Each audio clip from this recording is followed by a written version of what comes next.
네, 이번 시간에는요, 정치 과정의 단계에 관해서 살펴보도록 하겠습니다. 우리 지난 시간에는 정치 과정에 참여하는 현대 사회의 다양한 정치 주체들에 대해서 살펴보았는데요. 이번 영상에서는 그런 정치 주체들이 실제 정치 과정에서 어떠한 역할을 어떠한 단계에서 수행하는지 그런 부분들을 살펴보도록 하겠습니다. 자, 그래서 사회 구성원들이 현대 민주주의 사회에서는 굉장히 다원적인 다양한 이익들을 갖고 있기 때문에 이 다양한 이익들을 조금 수렴해서 정치적 의사결정을 하는 과정, 우리는 그것을 정치 과정이라 부르게 되는데요.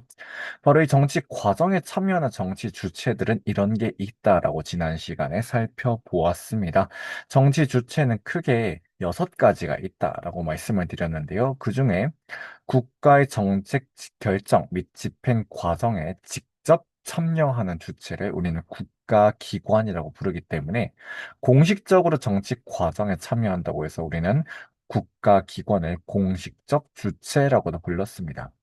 이 국가기관을 제외한 나머지 주체들을 우리는 비공식적 주체라는 말로 조금 어려운 말로 부르기도 하는데요. 여기에는 개인, 언론, 정당, 이익집단, 시민단체 이런 5가지가 있었고 개인은 이 다른 집단들을 구성하는 가장 기본적이고 중요한 주체다라고 말씀을 드렸고요. 이 개인들이 국가의 정치 과정과 정책 결정 및 집행 과정에 관한 정보를 얻는 것이 바로 언론을 통해서라고 얘기했고, 이 언론의 역할에 그래서 정보 전달과 또 다른 정치 주체들을 감시하고 비판하는 역할이 있다라고 말씀을 드렸습니다. 국가에서 A라고 하는 정책을 내놓았을 때 이것을 대통령실을 출입하는 기자들에 의해서 미디어와 언론사 기사로 나가기 때문에 개인들은 이런 기사들을 통해서 주로 언론을 통해서 정보를 얻게 된다라고 하는 얘기죠. 자, 이 이후에 정치 권력의 획득을 목표로 하는 정당, 그리고 자기들만의 특수한 이익을 추구하는 이익 집단, 그리고 시민단체 이런 것들이 있다고 해서 정당, 이익집단, 시민단체는 잘 비교를 해야 한다라는 말씀을 드렸습니다. 자, 이런 정치 주체들이 정치 과정에 이제 참여하게 될 텐데 현대 사회에는 굉장히 많은 사람들이 다양한 요구들을 갖고 있기 때문에 이 갈등을 대립, 이 갈등과 대립을 수렴해서 조정하는 과정이 반드시 필요하다고 했었고, 이게 우리가 1학기 때 배웠던 정치라고 하는 집단적 의사결정 과정이었습니다.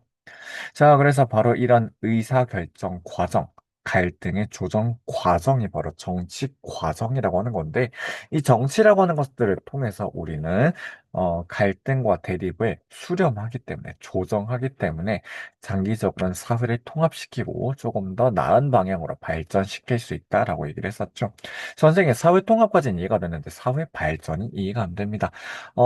정치를 하다 보면 정치 과정에서 많은 사람들이 갖고 싶어 하는 사회적 가치라고 하는 것이 있는데, 예를 들면 이런 겁니다. 여러분들 이제 아직까지는 선거권이 없어요. 만 18세이기 때문에. 근데 만약에 어떤 집단들은 청소년들이 만 16세 이상이라면 정치 참여할 수 있어.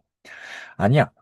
아직까지는 만 18세여야 돼. 이렇게 갈등과 대립이 있을 때 이것을 조정하는 과정을 통해서 조금 더 많은 사람들이, 어, 사회적인 이익을 얻게 되고 조금 더 많은 사람들이 행복한 삶을 누릴 수 있게 된다. 그것을 이제 정치 과정을 통해서 이룰 수 있게 된다라고 얘기를 하는 부분이기 때문에 우리가 사회 발전에도 기여한다라는 얘기를 합니다.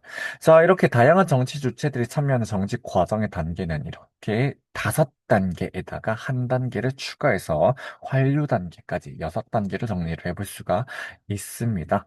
자, 첫 번째는요, 다원적 이익을 표출하는 단계입니다. 다원적 이익 표출이라고 하는 것은 현대사회 구성원들이 저마다 가지고 있는 서로 다른 이해관계를 드러낸다라는 소리입니다. 자, 이렇게 이해관계를 드러냈으면 이것을 의견을 듣고 수렴하는 과정이 필요해요. 자, 예를 들어서 2025년 기준 최저임금은요, 만 30원입니다.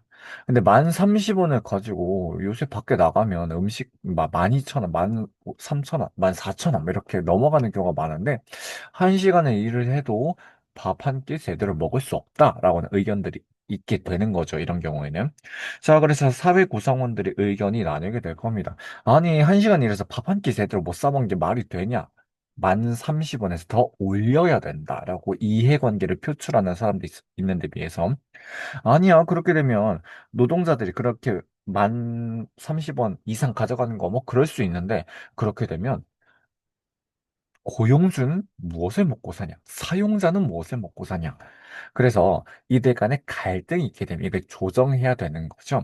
자, 그래서 올려야 된다. 최저임금을 인상해야 된다는 측도 의견도 들어보고, 아니야. 그대로 동결하거나 조금만 올려야 돼. 라고 하는 사람들의 의견도 들어보고, 이렇게 이익을 집약하는 과정이 필요한데, 이런 사람들의 의견을 언론사가 취재하거나 혹은 정당이 이 공청회나 토론회 등을 열어서 이익을 듣게 된다라고 하는 거죠. 이렇게 이해관계를 듣는 과정을 거치게 되면 이제 공식적으로 국회 입법 과정을 거치게 되거나 정부의 대통령의 행정명령 단계를 거치게 됩니다. 자, 그래서 우리가 국회, 정부가 정책을 결정하고 정부가 정책을 집행하는 과정 자체가 법과 제도를 통한 정책 집행 과정에 해당되기 때문에 우리는 이들을 공식적 주체라고 부른다라는 말씀을 드렸습니다. 그래서 국회에서 최저임금을 인상하자라고 하는 법안을 통과시키고 그러면 이제 근로기준법을 수정하게 되겠죠. 정부가 이것을 바탕으로 이 법을 바탕으로 새롭게 이제 행정 절차를 밟게 되면 그 결과에 대한 국민들의 인식이 또 있을 거잖아요. 아, 너무 올린 것 같아, 이번에. 혹은 조금 더 올려도 됐는데 미흡하게 인상이 된 것 같다. 이렇게 평가가 갈리게 되겠죠. 바로 이렇게 국민들이 이 정책의 결과를 두고 평가하고 또 수정을 요구하기도 할 때 국민들의 의견을 듣고 다시 정책을 집행한다고 하는 겁니다. 자, 이렇게 국민들이 정책을 평가하게 되면 임금을 받는 쪽은 너무 적게 올랐어 라고 할 수도 있고 그리고 임금을 주는 이 사용자 측은 너무 많이 올라서 살기가 힘들어 라고 다시 이익을 표출하게 되겠죠. 자, 그래서 이 정책 평가 내용을 바탕으로 또다시 다양한 주체들의 이익을 표출하고 이게 다시 집약하는 과정을 거치게 될 텐데 정책 평가 5단계를 바탕으로 다시 1단계로 돌아가는 과정, 우리는 이것을 환류 혹은 피드백이라고 부르게 됩니다. 자, 그래서 오늘 이제 최저임금이라고 하는 사례를 바탕으로 정치 과정 단계를 살펴보았습니다.